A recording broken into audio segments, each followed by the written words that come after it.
Everyone, welcome to my channel sounds of learning.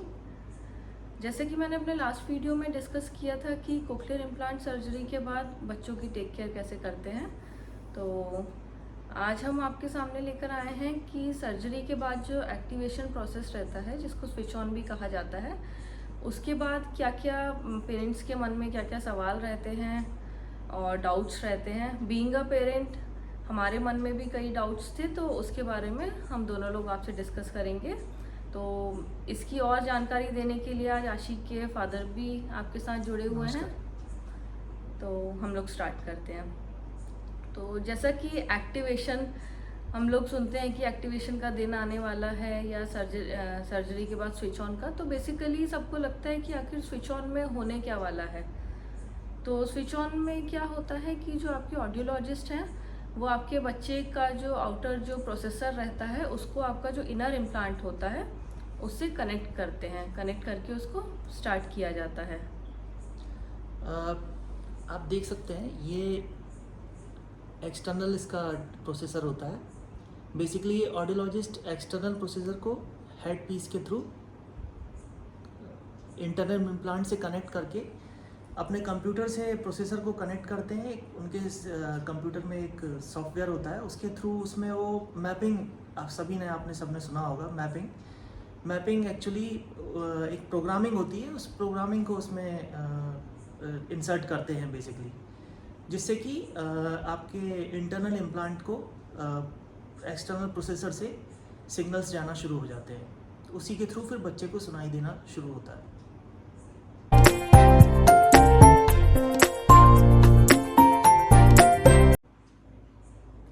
कई बार parents को लगता है कि एक्टिवेशन तो हो गया है, तो क्या हमारा बच्चे ने तुरंत ही सुनना चालू कर दिया है।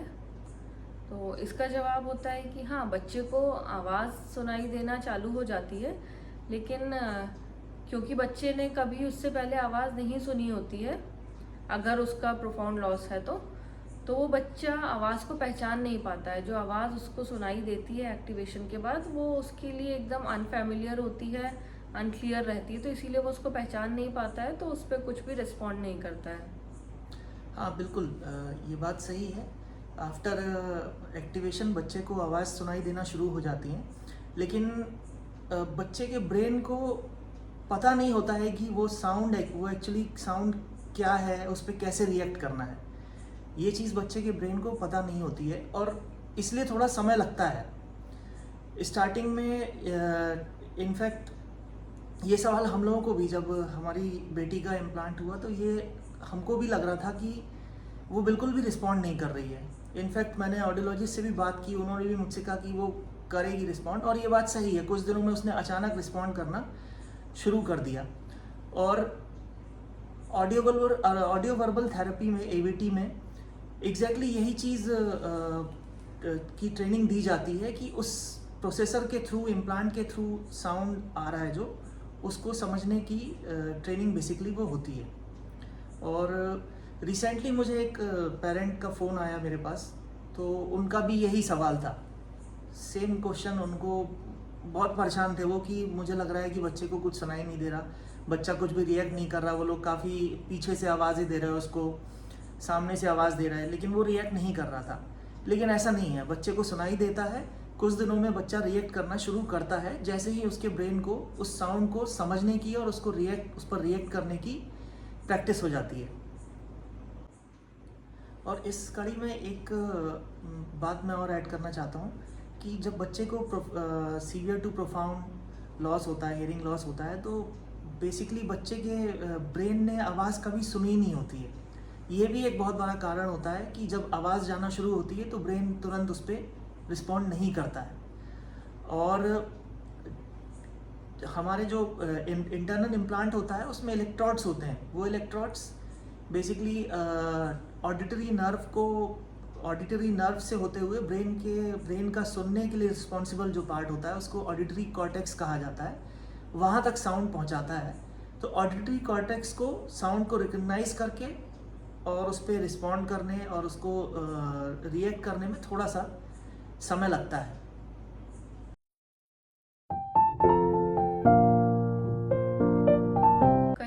पेरेंट्स के मन में ये सवाल भी आता है कि बच्चा स्पीच समझने में कितना टाइम लगेगा बच्चे को।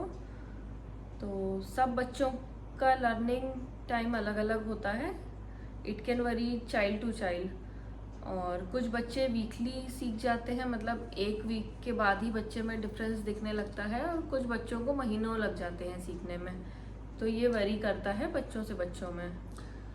बिल्कुल। और साथ ही साथ ऑडियो वर्बल थेरेपी में आप आपकी ट्रेनिंग की इंटेंसिटी, आप कितनी मेहनत कर रहे हैं, इन सब चीज़ों पे भी निर्भर करता है।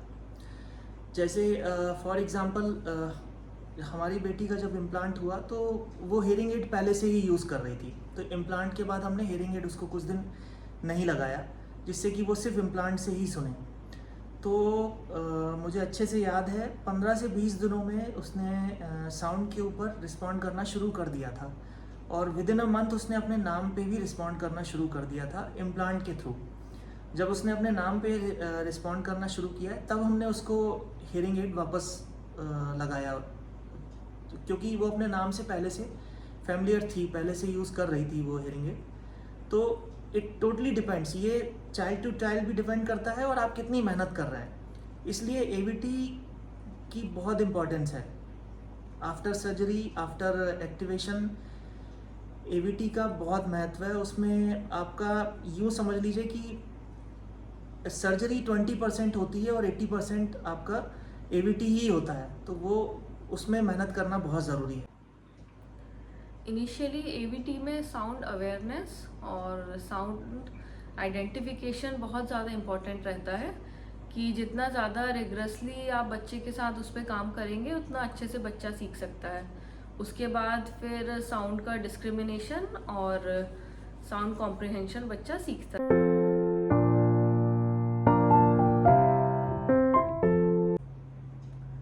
पेरेंट्स के मन में एक ये सवाल भी आता है कि मैपिंग के लिए कितनी बार जाना होता है, कितने उसके अपॉइंटमेंट्स होते हैं। तो इनिशियली जो है मैपिंग थोड़ा सा फ्रीक्वेंट हो सकती है, क्योंकि जब आपका स्विच ऑन होता है तो वो आपका फर्स्ट वीक ऑब्जर्व करते हैं, उसके बाद सेकेंड वीक आपको वापस बुलाते हैं कि बच्चे का रिस्पॉन्स कैसा है, कि बच्चा इरिटेट तो नहीं हो रहा है या कुछ उसको प्रॉब्लम तो नहीं हो रही है। तो उसके बेसिस पे वो साउंड को एडजस्ट करते हैं नेक्स्ट वीक, और उसके बाद भी उसके नेक्स्ट वीक बुला सकते हैं या फिर आफ्टर 30 डेज बुला सकते हैं।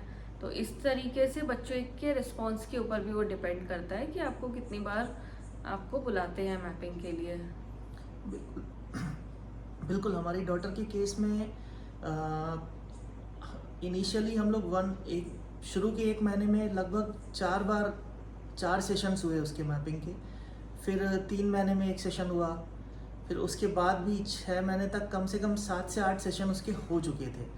तो ये डिपेंड करता है कि बच्चे का रिस्पांस कैसा है, बच्चे को कोई प्रॉब्लम तो नहीं हो रही है प्रोसेसर को कैरी करने में। कई बार बच्चे इरिटेट होकर प्रोसेसर को निकालते हैं।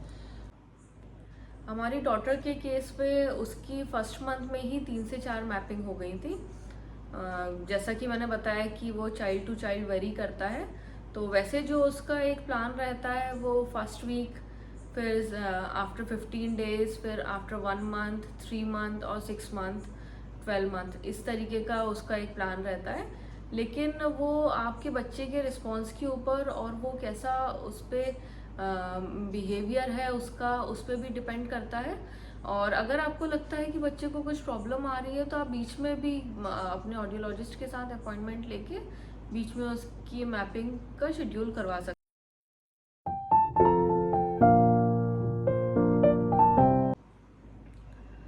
शुरू में जब आशी का स्विच ऑन हुआ तो हम लोगों को ये डाउट होता था कि उसको आवाज़ किस प्रकार की सुनाई दे रही है।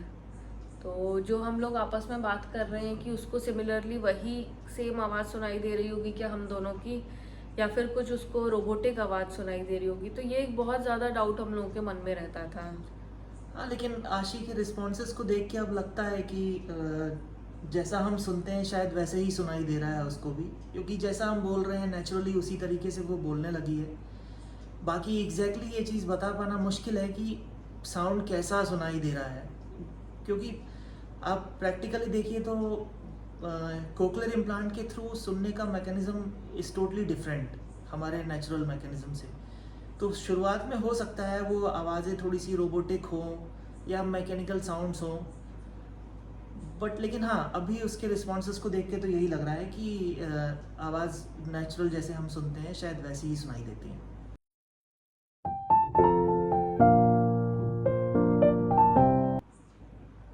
एक सवाल पेरेंट्स के मन में ये भी आता है कि बच्चे को कोक्लियर इम्प्लांट अडेप्ट करने में कितना टाइम लगेगा।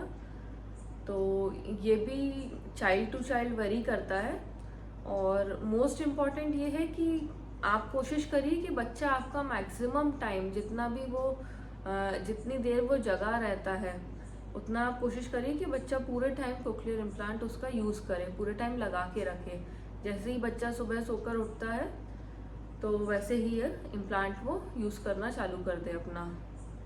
और ये एक लंबी प्रक्रिया है, इसमें इस एडाप्शन में लगने वाले समय को आप एवीटी में अच्छी ट्रेनिंग देकर, अच्छी मेहनत करके लगने वाले समय को कम कर सकते हैं। और जैसे हमारी डॉटर के केस में अभी भी वो नए नए साउंड सीख रही है, कई बार उसको नहीं समझ में आते हैं, थोड़ा सा वक्त लगता है। स्टिल कुछ उसके साउंड जो स्टार्टिंग में उसने सीखे थे जो साफ़ नहीं थे, उनको अभी भी वो उतने साफ़ तरीके से साफ़ नहीं बोल पाती है। लेकिन हाँ, वो सीख रही है, बट लंबी प्रक्रिया है पूरी, समझने में समय तो लगता है। ये हमारी डॉटर को 4 साल हो चुके हैं, लेकिन वो सीख रही है अभी भी। और कोक्लियर इम्प्लांट को अडेप्ट करना सिर्फ बच्चे की ही जिम्मेदारी नहीं है, ये एक टीम वर्क है जिसमें पेरेंट्स, फैमिली, आपके थेरेपिस्ट, ऑडियोलॉजिस्ट सब लोग इन्वॉल्व रहते हैं। और अगर ये सब लोग मिलकर बच्चे के साथ काम करें तो बहुत अच्छे रिजल्ट्स मिलते हैं। हाँ। और इंश्योर करिए कि शुरुआत में बच्चे को ज़्यादा से ज़्यादा इम्प्लांट लगाने की आदत डालें, कोशिश करें कि ज़्यादा से ज़्यादा वो पहने। क्योंकि अगर बच्चा थेरेपी जाता है तो वहाँ पर मैक्सिमम वो 30 मिनट्स या 45 मिनट्स स्पेंड करेगा, बाकी का पूरा दिन उसको पेरेंट्स के साथ और फैमिली मेम्बर्स के साथ रहना है। तो इसीलिए मेन जिम्मेदारी आपकी ही है कि बच्चा मैक्सिमम टाइम अपना इम्प्लांट यूज़ करे और उसको ज़्यादा से ज़्यादा सुनने का मौका मिले और ज़्यादा से ज़्यादा सीखने का मौका मिले। कई पेरेंट्स के फ़ोन आते हैं, पहले भी आते थे, तो उनका यही रहता है कि बच्चा लगा नहीं रहा है, इरिटेट हो रहा है लगाने में। तो ये होता है, सभी बच्चे एक जैसे नहीं होते हैं। इन अवर केस आशी ने काफ़ी अच्छे से इम्प्लांट को शुरुआत से ही कैरी किया, तो ये चीज़ थोड़ा सा हम लोगों के लिए आसान रही। लेकिन अगर बच्चा इरिटेट हो भी रहा है, नहीं लगा रहा है, तो आप एक बार ऑडियोलॉजिस्ट से बात करिए। हो सकता है कोई साउंड इस लेवल पे हो जो उसको इरिटेट कर रहा हो, तो ऑडियोलॉजिस्ट इन सब चीज़ों को का रिजोल्यूशन कर सकते हैं। लेकिन हाँ, कोशिश करते रहिए। हाँ, बच्चे की हियरिंग में अगर आपको लग रहा है कि कुछ भी उसको प्रॉब्लम आ रही है या बार बार उसको निकाल रहा है वो, तो आप उस चीज़ को सीरियसली लीजिए और अपने ऑडियोलॉजिस्ट के साथ कंसल्ट करिए कि बच्चे को लगता है कि कुछ प्रॉब्लम आ रही है, ताकि वो आगे हम चेक कर सकें।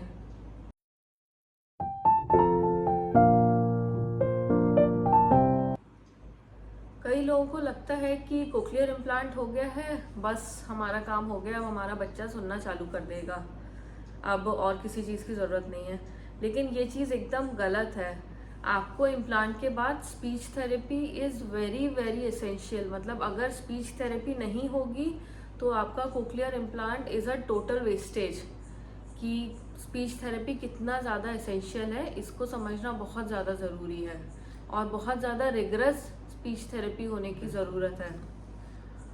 हाँ, हम लोग मैं आपको एक एग्जांपल देना चाहता हूँ। आशी को हम लोग टेस्ट करवाने के लिए हॉस्पिटल लेकर जाते थे, तो वहाँ हमने कई ऐसे बच्चे देखे जो गवर्नमेंट स्कीम से जिनके इम्प्लांट हो गए थे, लेकिन उन्होंने स्पीच थेरेपी ठीक से नहीं करवाई। तो इट्स लाइक कि उनको इम्प्लांट यूज़ करने के बाद भी उनको ना कुछ सुनाई दे रहा था ठीक से, ना वो समझ रहे थे कुछ, और बोल पाना तो मतलब दूर की बात है। तो कुल मिला के वो फेलियर हो जाता है आपका कोक्लियर इम्प्लांट। अगर आपने speech therapy, audio verbal therapy को ठीक से नहीं किया है, ठीक से एग्जीक्यूशन नहीं किया है उसका, तो वो टोटली फेलियर है। क्योंकि इम्प्लांट इज़ ओनली 20%, बाकी rest of the 80% is your speech therapy. तो इसीलिए स्पीच थेरेपी पे बहुत ज़्यादा फोकस करने की ज़रूरत होती है। और यहाँ पर एक फैक्ट ये भी है कि इम्प्लांट से हमारे नेचुरल हियरिंग से मिलने वाले साउंड का साउंड इम्प्लांट का एकदम अलग होता है, दोनों साउंड्स डिफरेंट होते हैं। तो इम्प्लांट से जाने वाले साउंड को समझना और उस पर रिस्पॉन्ड करना बच्चे को सिखाना पड़ता है। हमको बच्चे के ब्रेन को इस चीज़ के लिए ट्रेन करना होता है। ऑडियो वर्बल थेरेपी में यही चीज़ एक्चुअली कवर होती है, इसलिए ये बहुत ज़रूरी है और that's a essential part actually.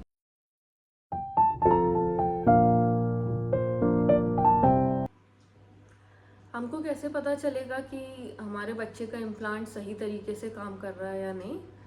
तो इसके लिए आप लोग जो लिंक साउंड चेक टेस्ट रहते हैं, आपके स्पीच थेरेपिस्ट ने भी आपको बताया ही होगा, या अगर आप जाएंगे थेरेपी के लिए तो वहाँ पर आपको बताया जाएगा कि जो लिंक 6 साउंड्स रहते हैं, आ, ई, ऊ, श, स, तो ये कुछ साउंड्स रहते हैं जो आपको रेगुलरली, मतलब डेली ही आपको बच्चे के साथ चेक करने होते हैं।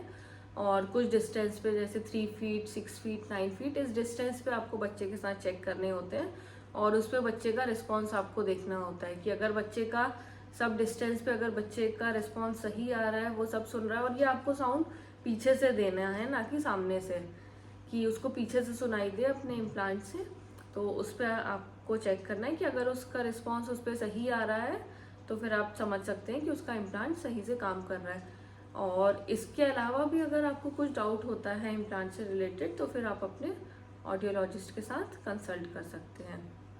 ये लिंक 6 साउंड्स ये लो टू मिड और मिड टू हाई फ्रीक्वेंसीज को बेसिकली कवर करते हैं। इसलिए इन साउंड्स से अगर बच्चे का रिस्पॉन्स आ रहा है, अगर आपने 3 फीट डिस्टेंस से किया, 6 फीट से किया, 9 फीट से किया, और कुछ केसेस में 12 फीट से भी करने के लिए, जब एक अच्छा लेवल बच्चा अचीव कर लेता है तो 12 फीट से भी करने के लिए ऑडियोलॉजिस्ट आपको सजेस्ट कर सकता है। तो ये साउंड्स पूरी हियरिंग रेंज को कवर करते हैं। अगर बच्चा इस पर रिस्पॉन्स कर रहा है, दैट मीन्स आप ये कंसीडर कर सकते हैं कि आपका इम्प्लांट, बच्चे का इम्प्लांट ठीक से काम कर रहा है।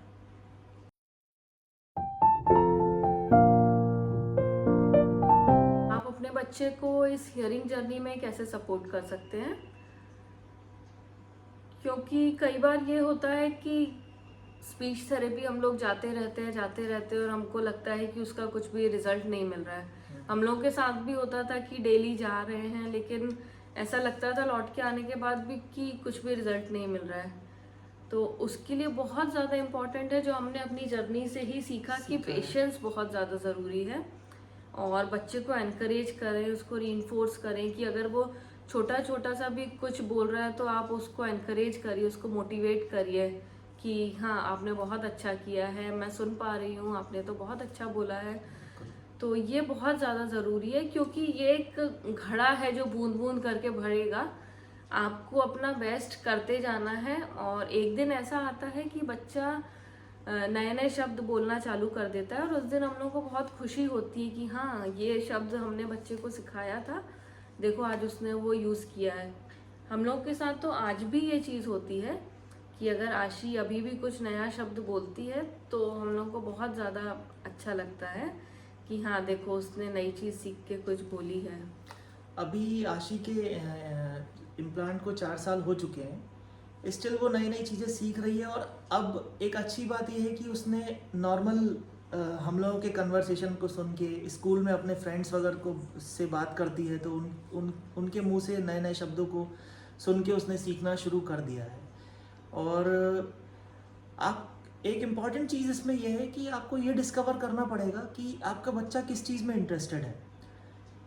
उस चीज़ को आप एक प्रकार से ढाल बना सकते हैं कि हाँ इससे हमको उसको स्पीच को सिखाने में हेल्प करना है। जैसे कि स्टार्टिंग में आशी को ड्राइंग में काफ़ी इंटरेस्ट था और अभी भी उसको ड्राइंग में अभी भी इंटरेस्ट है। तो ड्राइंग को हम लोगों ने यूज़ किया, बहुत यूज़ किया ड्राइंग का, उसको नई नई चीज़ें सिखाने के लिए। आप एक एग्जांपल मैं आपको देना चाहूँगा इसमें। हमको टास्क मिला कि हमको हमारे ड्राइंग रूम में रखी जितनी भी चीज़ें हैं, जो ऑब्जेक्ट्स रखे हुए हैं, टीवी है, सोफ़ा है, ये सारी चीज़ों को हम लोगों को उसका सिखाना था। तो हमने यही ड्राइंग के थ्रू ही उसको सिखाया। ड्राइंग में हमने उससे कहा कि ये कमरे का पूरा ड्राइंग करो उसने सोफ़ा बनाया, टीवी बनाई, स्पीकर्स रखे हैं वो बनाए, स्टूल रखा हुआ है, बुक रखी है, वो सारी चीज़ें उसने ड्रॉ की। फिर वहाँ हमने उसको बताया कि इसको बुक बोलते हैं, इसको सोफ़ा बोलते हैं। और सरप्राइजिंगली 1 हफ्ते के अंदर उसको सारी चीज़ों का नाम याद हो गया था। नाम बोलने पर वो उसको आइडेंटिफाई कर रही थी। तो ये बेसिकली हमने साउंड आइडेंटिफिकेशन का जब पार्ट चल रहा था उस समय हम लोगों ने कवर किया था। तो डिस्कवर करना, बच्चे के साथ इन्वॉल्व होना, ये इसमें बच्चे के साथ बच्चे की तरह बिहेव करना बहुत ज़रूरी है। अदरवाइज़ आप काम की तरह लेकर बैठ गए तो बच्चे थोड़ी देर में इरिटेट हो जाते हैं, वो ज़्यादा देर फिर आपके साथ इस चीज़ में इन्वॉल्व नहीं रह पाएंगे। इसलिए बच्चा जिस चीज़ में इन्वॉल्व हो रहा है, खेल खेल में सिखाने की ज़रूरत है बेसिकली ये सारी चीज़ें। और मेन चीज़ आपको ये भी ध्यान रखनी है कि अगर आप उसको कोई भी एक शब्द सिखा रहे हैं, जैसे एग्जांपल हमने लिया सोफ़ा, अगर हम उसको सोफ़ा ही सिखा रहे हैं तो हमको सिर्फ सोफ़ा सोफ़ा सोफ़ा यही नहीं सिखाना है, आपको सोफ़े वर्ड को लेके उसके साथ सेंटेंस में ही बात करनी है कि देखो ये तो हमारा सोफ़ा है, इस पे तो वाइट कलर का कवर लगा हुआ है। इस तरीके से आप सेंटेंसेस जब उसके साथ यूज़ करेंगे तो वो सोफ़े के साथ वाइट कलर कवर हमारा है, हम सोफे पे बैठते हैं, मतलब सोफे के साथ वो कई सारी उसकी वोकैबुलरी और बढ़ती जाएगी। तो इसीलिए कोशिश करिए कि सिंगल वर्ड में ना बात करके मैक्सिमम सेंटेंसेस यूज़ किए जाएं बच्चे के साथ। और ये इंस्ट्रक्शन तो हमको ऑडियोलॉजिस्ट से हमेशा मिलता ही था कि बच्चे से सिंगल वर्ड में बात नहीं करनी है, आप सेंटेंस में ही बात करिए। नहीं समझेगा बच्चा शुरू में, लेकिन फिर भी हमको सेंटेंस में ही बात करना है। कोई शब्द आप सिखाना चाह रहे हैं तो उसको थोड़ा सा हाईलाइट करके बोलिए, उसको एक्रोस्टिक हाईलाइट कहा जाता है बेसिकली इसमें। तो आप उस तरीके से बोलिए, लेकिन बच्चे से बात सेंटेंसेस में ही करना है। अगर बच्चे ने सिंगल वर्ड में बात करना सीख लिया और उसने देखा ये कि हाँ हमारे मम्मी पापा भी समझ रहे हैं, सिंगल वर्ड में वो हमारी बात को समझ रहे हैं, मतलब वो उसको ये लग जाएगा कि हाँ वो कम्युनिकेट कर पा रहा है अपनी बात को।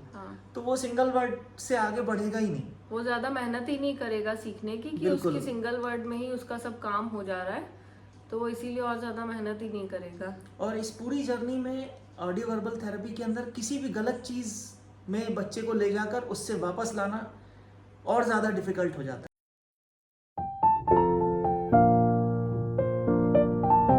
एक डाउट ये भी रहता है क्या कि बच्चे की जैसे एज बढ़ रही है तो उसके हिसाब से भी मैपिंग चेंज करनी होती है क्या?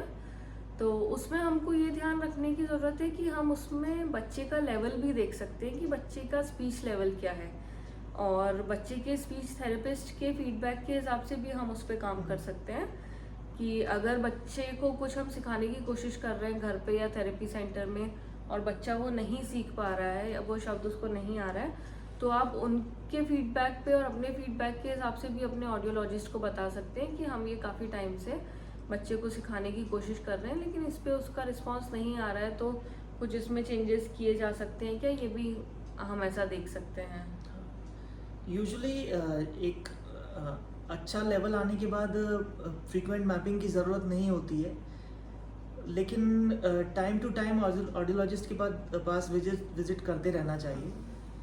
जैसे हम लोग हर 6 महीने में एक बार ऑडियोलॉजिस्ट के पास जाते हैं, भले कुछ चेंज ना भी हो, लेकिन ऑडियोलॉजिस्ट सिस्टम से कनेक्ट कर एक बार ये तो चेक कर ही लेता है कि इम्प्लांट प्रॉपर्ली काम कर रहा है कि नहीं।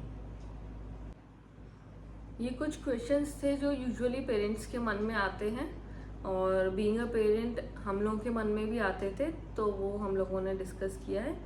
मेन आपको ये ध्यान रखना है कि बच्चे के साथ आप ज़्यादा से ज़्यादा काम करें, ज़्यादा से ज़्यादा उससे बातें करिए, और जितना बच्चे के वेकिंग आवर्स है, मतलब जब तक बच्चा जगा हुआ है तब तक आप कोशिश करिए कि पूरे टाइम आपका बच्चा इम्प्लांट यूज़ करे, कि उसको आवाज़ें लगातार सुनाई देती रहें। और अगर बच्चे का प्रोफाउंड लॉस है तो उसके लिए कोक्लियर इम्प्लांट ही काम करता है, लेकिन अगर आपने यूनिलैटरल कराया है तो आप देख सकते हैं कि दूसरे कान में भी अगर उसका प्रोफाउंड लॉस है तो उसमें इम्प्लांट ही काम करेगा, लेकिन अगर थोड़ा उसको मॉडरेट टू सीवियर या मॉडरेट लॉस भी है तो आप उसमें हियरिंग एड भी यूज़ कर सकते हैं। जैसे हमारी बेटी भी हियरिंग एड यूज़ करती है, उसको मॉडरेट लॉस है उसमें, तो उससे ये फ़ायदा होता है कि एटलीस्ट बच्चे को कुछ आवाज़ें तो सुनाई दे रही हैं, कि कान को आप ऐसे ही छोड़ देने से बेहतर है कि एटलीस्ट हाँ, कुछ तो आवाजें बिल्कुल, सुनाई दे, बिल्कुल। वरना क्या होगा कि आपका कान वो धीरे धीरे समय काम के करना साथ ही बंद कर देगा। काम करना पूरे तरीके से बंद कर हाँ। देगा, क्योंकि वो यूज़ नहीं हो रहा है तो उसकी कोई उपयोगिता ही नहीं है, तो वो काम करना बंद कर देगा। और अगर आपने एक कान में इम्प्लांट करवा भी रखा है तो कुछ ऐसे डिवाइसेस, मान लीजिए दूसरे कान में भी प्रोफाउंड लॉस है, तो ऑब्वियसली वहाँ पर इम्प्लांट ही वर्क करेगा। लेकिन कुछ ऐसे डिवाइसेस भी कंपनीज दे रही हैं जो वहाँ से सिग्नल को ट्रांसफ़र करके दूसरे कान में जिस तरफ इम्प्लांट है वहाँ पर पहुँचा देती हैं, तो बच्चे को अपोजिट डायरेक्शन से सुनने में परेशानी नहीं होती। अदरवाइज़ एक तरफ इम्प्लांट लगा हुआ है, अपोजिट साइड से आवाज़ आ रही है, तो बच्चा ये नहीं समझ पाता है कि आवाज़ किस तरफ से आ रही है। इन सारी चीज़ों को इस तरीके से आप कर सकते हैं। हाँ, क्योंकि लोकलाइजेशन करना बहुत इम्पोर्टेंट है। हमको समझना चाहिए कि हमारे दो कान हैं, तो मतलब नेचुरली दो कान बनाए गए हैं, तो दोनों कानों की ही इम्पोर्टेंस है, बिल्कुल। सुनना दोनों कानों से इम्पोर्टेंट है, इसीलिए ही बनाए गए हैं। तो इसीलिए अगर हो सकता है हम लोगों की तरफ से, तो बच्चे को दूसरे कान में भी एम्प्लीफिकेशन दिया जाए। आप अपने ऑब्जर्वेशन के हिसाब से और आपके बच्चे के थेरेपिस्ट के फीडबैक के हिसाब से भी अपने ऑडियोलॉजिस्ट से मिल सकते हैं अगर आपको उसमें कुछ चेंजेस करवाने हो तो। मेरे कोक्लियर इम्प्लांट से जुड़े हुए वीडियोस आप डिस्क्रिप्शन बॉक्स में जाकर चेक कर सकते हैं। मिलते हैं अपने नेक्स्ट वीडियो में। Thank you so much for watching. Thank you.